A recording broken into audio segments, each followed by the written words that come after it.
Hey, Lori DiGiulio, Movement and Manual Therapist at Sensory Motor Education.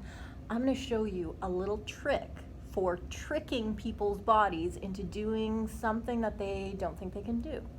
So one of the things that I often hear my patients say is that they can't bring their arm up over their head without like pinching, pain, soreness in the shoulder.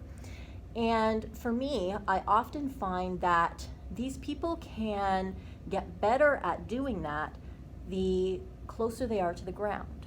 So if they're doing it in standing or seated, they get pinching pain.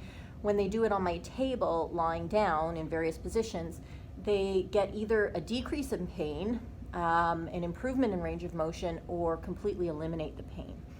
And so that tells me something. It tells me that their brain, perhaps, doesn't feel safe in a standing position or a seated position.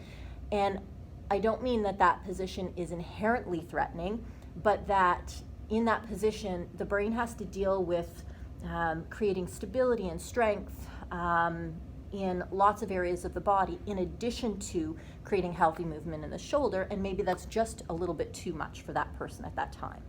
And so sometimes the way that we get people out of pain is to show them that they can do a movement that is pain-free.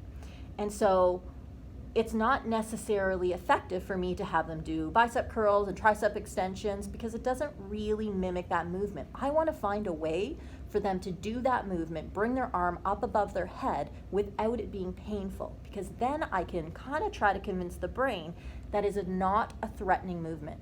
If there's nothing structural going on, there's not a tear, then I want to convince the brain that, hey, this is not a threatening movement, you can do it. And so this is how I often do it. So they can't bring their arm up over their head when they're standing or seated, and instead I get them to do it in a quadruped position. So you're going to get your patient on hands and knees in sometimes called tabletop. I call it quadruped because I like to be fancy. And they're going to, this is not going to be a passive drill, right? You're going to get them to create a nice strong spine, kind of like a plank spine, if you will. The neck is long, the chin is tucked, the ribs are tucked, so none of this business, right? Nice strong trunk.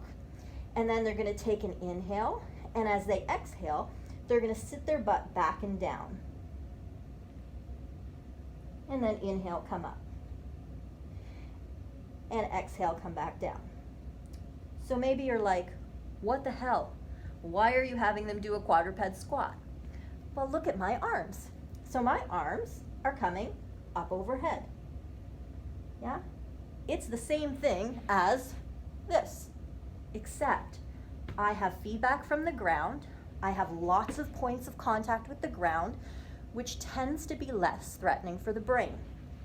And I can move my hands a little further away, my knees a little further away from my hands in order to get more of that overhead motion.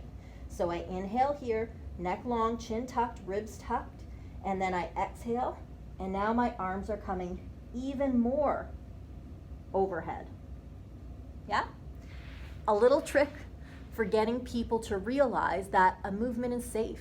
For people that have been in pain or have had that symptom for a very long period of time, sometimes they're convinced that they just can't do it, that bringing their arm up or overhead is always painful.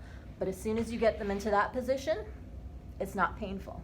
Once they realize that, hey, this is the same, it's just that my hand is planted, not free, I find that to be a really great way to convince people that that movement is not threatening and that they can do it and work up to doing it with their hand free as soon as they get nice and convinced that this is actually not threatening.